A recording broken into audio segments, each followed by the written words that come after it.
नमस्कार।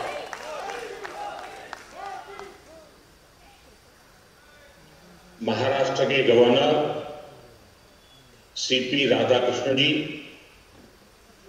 महाराष्ट्र के लोकप्रिय मुख्यमंत्री श्रीमान एकनाथ शिंदे जी, उप मुख्यमंत्री देवेंद्र फडणवीस जी, अजीत पवार जी, पुणे के सांसद और मंत्रिपरिषद के मेरे युवा साथी भाई मुरलीधर, केंद्र के अन्य मंत्री जो वीडियो कॉन्फ्रेंस से जुड़े हुए हैं, महाराष्ट्र के सभी वरिष्ठ मंत्रीगण भी मेरे सामने मुझे दिखाई दे रहे हैं, सांसदगण, विधायकगण और इस कार्यक्रम से जुड़े सभी भाइयों एवं बहनों, पुण्यातील माझ्या सर्व लाडक्या बहिणींना आणि लाडक्या भावांना माझा नमस्कार। 2 दिन पहले मुझे कई बड़ी परियोजनाओं के लोकार्पण और शिलान्यास के लिए पुणे आना था, लेकिन भारी बारिश के चलते वो कार्यक्रम रद्द करना पड़ा। उसमें मेरा तो नुकसान है ही, क्योंकि पुणे की कण कण में राष्ट्रभक्ति है, पुणे के कण कण में समाज भक्ति है। ऐसे पुणे में आना वो अपने आप में ऊर्जावान बना देता है। तो मेरा तो बड़ा लॉस है कि मैं आज पुणे नहीं आ पा रहा हूं, लेकिन अब टेक्नोलॉजी के माध्यम से आप सभी के दर्शन करने का मुझे सौभाग्य मिला है। आज पुणे की ये धरती भारत की महान विभूतियों की प्रेरणा भूमि, महाराष्ट्र के विकास के नए अध्याय की साक्षी बन रही है। अभी डिस्ट्रिक्ट कोर्ट से स्वारगेट सेक्शन रूट का लोकार्पण हुआ है। इस रूट पर भी अब मेट्रो चलना शुरू हो जाएगी। स्वारगेट कात्रज सेक्शन का आज शिलान्यास भी हुआ है। आज ही हम सबके श्रद्धेय क्रांति ज्योति सावित्रीबाई फुले मेमोरियल की नींव भी रखी गई है।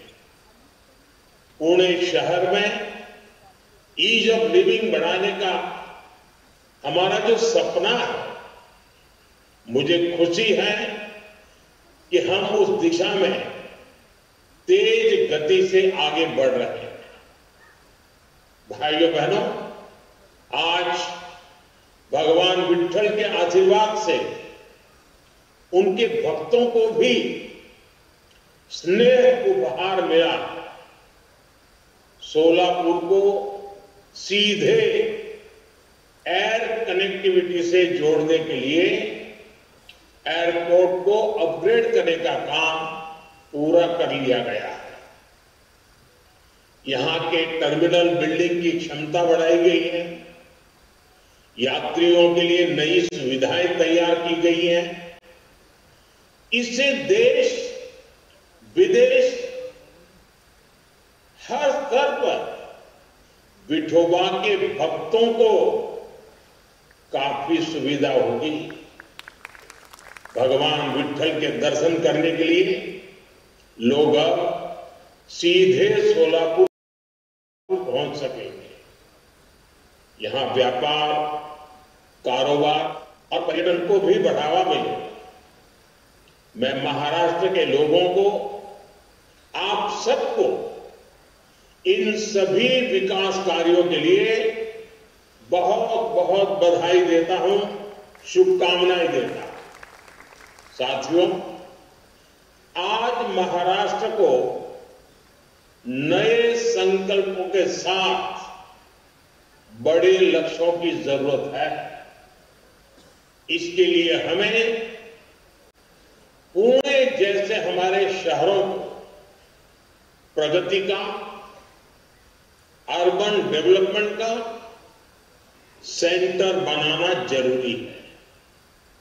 आज पुणे जिस गति से आगे बढ़ रहा है, यहां जनसंख्या का दबाव भी उतनी ही तेजी से बढ़ रहा है। पुणे की बढ़ती जनसंख्या शहर की स्पीड को कम न करे, बल्कि उसका सामर्थ्य बढ़ाए। इसके लिए हमें अभी से कदम उठाने की जरूरत है। ये तब होगा जब पुणे का पब्लिक ट्रांसपोर्ट आधुनिक होगा। ये तब होगा जब शहर का विस्तार तो हो, लेकिन एक क्षेत्र की दूसरे से कनेक्टिविटी बेहतरीन रहे। आज महायुति की सरकार इसी सोच और अप्रोच के साथ दिन रात काम कर रही है। साथियों, पुणे की आधुनिक जरूरतों को ध्यान में रखते हुए बहुत पहले से काम किए जाने की जरूरत थी। पुणे में मेट्रो जैसा एडवांस ट्रांसपोर्ट सिस्टम बहुत पहले आ जाना चाहिए था, लेकिन दुर्भाग्य से बीते दशकों में हमारे देश के शहरी विकास में प्लानिंग और विजन दोनों का अभाव रहा। अगर कोई योजना चर्चा में आती भी थी, तो उसकी फाइल ही कई वर्षों तक अटकी रहती थी। अगर कोई योजना बन भी गई, तो भी एक प्रोजेक्ट कई दशकों तक लटका रहता था। उस पुराने वर्क कल्चर का बहुत बड़ा नुकसान हमारे देश को, महाराष्ट्र को और पुणे को भी हुआ। आप याद करिए, पुणे में मेट्रो बनाने की बात सबसे पहले 2008 में शुरू हुई थी, लेकिन 2016 में इसकी आधारशिला तब रखी गई जब हमारी सरकार ने अड़चनों को हटाकर तेजी से निर्णय लेना शुरू किया। और आज देखिए, आज पुणे मेट्रो रफ्तार भी बढ़ रही है और उसका विस्तार भी हो रहा है। आज भी एक और हमने पुराने काम का लोकार्पण किया है, तो साथ ही स्वारगेट से कात्रज लाइन का शिलान्यास भी किया है। इसी साल मार्च में मैंने रूबी हॉल क्लिनिक से रामबाड़ी तक मेट्रो सेवा का लोकार्पण भी किया था। 2016 से अब तक इन 7-8 वर्षों में पुणे मेट्रो का ये विस्तार, इतने रूट्स पर काम की ये प्रगति और नए शिलान्यास, अगर पुरानी सोच और कार्य पद्धति होती तो इनमें से कोई भी काम पूरे नहीं हो पाते। पिछली सरकार को 8 साल में मेट्रो का एक पिलर भी खड़ा नहीं कर पाई थी, जबकि हमारी सरकार ने पुणे में मेट्रो का आधुनिक नेटवर्क तैयार कर दिया है।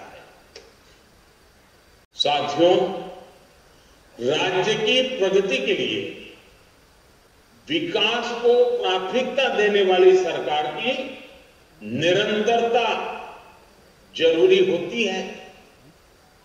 जब जब इसमें रुकावट आती है तो महाराष्ट्र को बड़ा नुकसान उठाना पड़ता है। आप देखिए, मेट्रो से जुड़े प्रोजेक्ट हो, मुंबई अहमदाबाद बुलेट ट्रेन हो, या किसानों के लिए सिंचाई से जुड़े कई महत्वपूर्ण काम हो, डबल इंजन सरकार से पहले महाराष्ट्र के विकास के लिए जरूरी ऐसे कितने ही प्रोजेक्ट्स डिले हो गए थे। इसी का एक और उदाहरण है बिडकिन इंडस्ट्रियल एरिया। हमारी सरकार के समय मेरे मित्र देवेंद्र जी ने और एक सिटी की संकल्पना रखी थी। उन्होंने दिल्ली मुंबई इंडस्ट्रियल कॉरिडोर पर शिंद्रा बिडकिन इंडस्ट्रियल एरिया की नींव रखी थी। National industrial corridor development programme के तहत इस पर काम होना था, लेकिन बीच में ये काम भी ठप हो गया था। अब शिंदे जी के नेतृत्व में डबल इंजन सरकार ने उन अड़चनों को भी हटाने का काम किया। आज यहां बिडकिन इंडस्ट्रियल नोड को भी राष्ट्र को समर्पित किया गया है। छत्रपति संभाजी नगर में लगभग 8,000 एकड़ में बिडकिन इंडस्ट्रियल एरिया का विस्तार होगा। कई बड़े बड़े उद्योगों के लिए यहां जमीन अलॉट हो गई है। इससे यहां हजारों करोड़ का निवेश आएगा। इससे हजारों युवाओं को रोजगार मिलेगा। निवेश से नौकरी पैदा करने का ये मंत्र आज महाराष्ट्र में युवाओं की बड़ी ताकत बन रहा है। विकसित भारत के शिखर पर पहुंचने के लिए हमें कई पड़ाव पार करने हैं। भारत आधुनिक हो, भारत का मॉडर्नाइजेशन भी हो, लेकिन हमारे मूलभूत मूल्यों के आधार पर हो। भारत विकसित भी हो, विकास भी करे और विरासत को भी गर्व के साथ लेकर आगे बढ़े।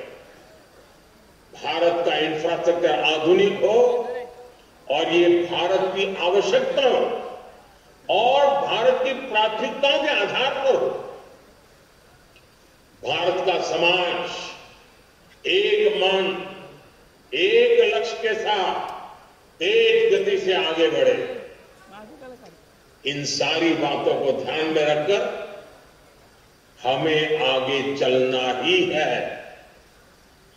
महाराष्ट्र के लिए भी जितना जरूरी फ्यूचर रेडी इंफ्रास्ट्रक्चर है, उतना ही जरूरी है कि विकास का लाभ हर वर्ग तक पहुंचे। ये तब होगा जब देश के विकास में हर वर्ग, हर समाज की भागीदारी होगी। ये तब होगा जब विकसित भारत के संकल्प को नेतृत्व देश की महिलाएं करेंगी। समाज में बदलाव की जिम्मेदारी जब महिलाएं उठाती हैं तो क्या कुछ हो सकता है। महाराष्ट्र की धरती तो इसकी साक्षी रही।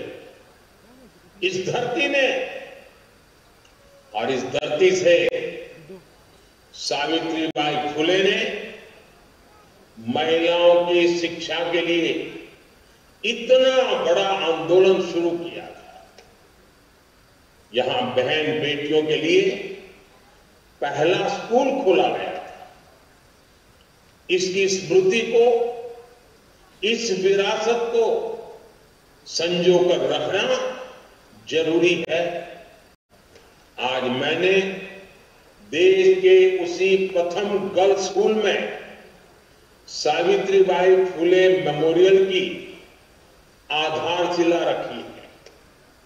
मुझे खुशी है कि इस मेमोरियल में एक स्किल डेवलपमेंट सेंटर, लाइब्रेरी और दूसरी जरूरी सुविधाओं का निर्माण भी किया जा रहा है।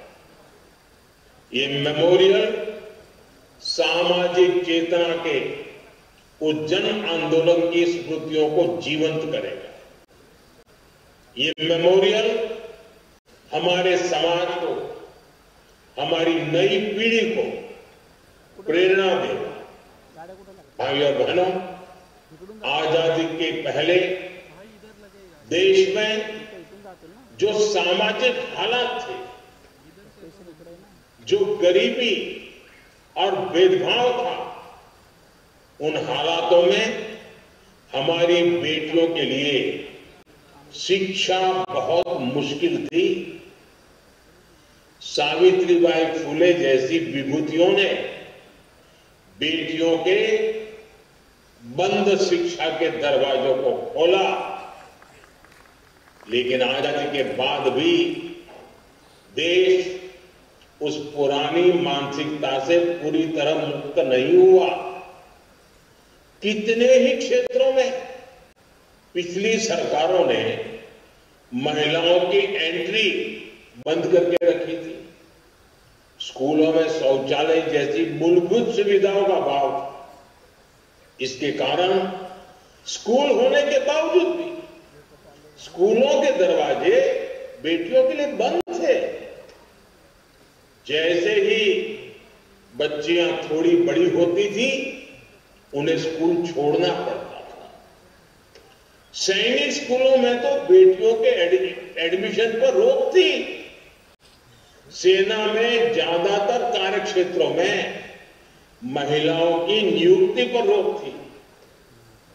इसी तरह कितनी ही महिलाओं को प्रेगनेंसी के दौरान नौकरी छोड़नी पड़ती थी। हमने पुरानी सरकारों की उन पुरानी मानसिकताओं को बदला, पुरानी व्यवस्थाओं को बदला। हमने स्वच्छ भारत अभियान चलाया। उसका सबसे बड़ा फायदा देश की बेटियों को, हमारी माताओं बहनों को,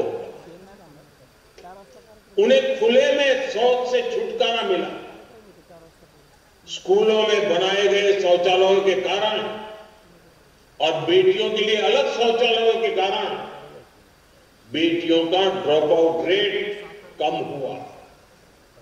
हमने आर्मी स्कूल के साथ साथ सेना में तमाम पदों को महिलाओं के लिए खोल दिया। हमने महिला सुरक्षा पर कड़े कानून बनाए और इस सब के साथ देश ने नारी शक्ति बंधन अधिनियम के जरिए लोकतंत्र में महिलाओं के नेतृत्व की गारंटी भी दी है। साथियों, हमारी बेटियों के लिए जब हर क्षेत्र के दरवाजे खुले, तभी हमारे देश के विकास के असली दरवाजे खुल पाए। मुझे विश्वास है सावित्रीबाई फुले मेमोरियल हमारे इन संकल्पों को, महिला सशक्तिकरण के हमारे इस अभियान को और ऊर्जा देगा। साथियों, मुझे भरोसा है महाराष्ट्र की प्रेरणाएं, महाराष्ट्र की ये धरती हमेशा की तरह देश का मार्गदर्शन करती रहे। हम सब मिलकर विकसित महाराष्ट्र, विकसित भारत का ये लक्ष्य पूरा करें। इसी विश्वास के साथ आप सभी को एक बार फिर इन महत्वपूर्ण परियोजनाओं के लिए हार्दिक बधाई देता हूं। आप सबका बहुत बहुत धन्यवाद करता हूं।